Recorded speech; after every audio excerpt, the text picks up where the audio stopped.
Zeci de turiști pe faleza din Benidorm. Un portughez și un brazilian se disting. Rapidiștii Cássio Vargas și Cândido da Costa au ieșit la plimbare după 2 săptămâni de antrenamente și meciuri amicale. Echipa Dolce Sport le pregătise o surpriză.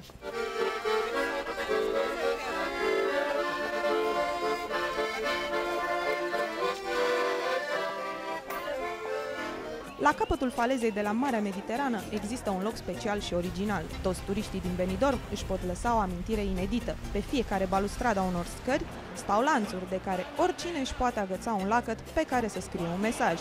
Cássio și Cândido au fost și ei fascinați imediat de acest loc. Cei doi giuleșteni și-au ales câte un lacăt și o cariocă și s-au pus pe treabă. Atacantul brazilian nu a stat deloc pe gânduri și și-a inscripționat pe lacăt numele său și al iubitei.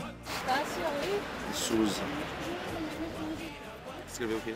Candy, Rafa, Gabi, Sônia. Fundașul portughez a scris numele soției Sonia și a celor doi copii ai lor, Gabriel și Rafael.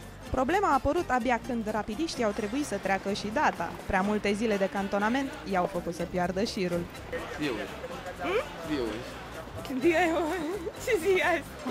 Hoje é dia 3, 4, 6. 5. Dia 6 de fevereiro. 5?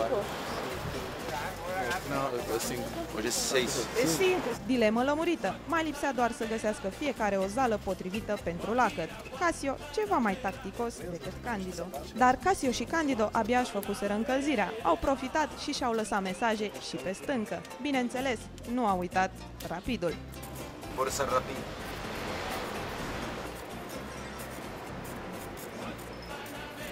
Peisajul a trebuit și el imortalizat și s-a trecut imediat și la sesiunea foto.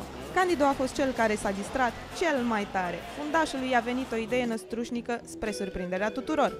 Și-a luat elan și a încercat de câteva ori să fie imortalizat în săritură.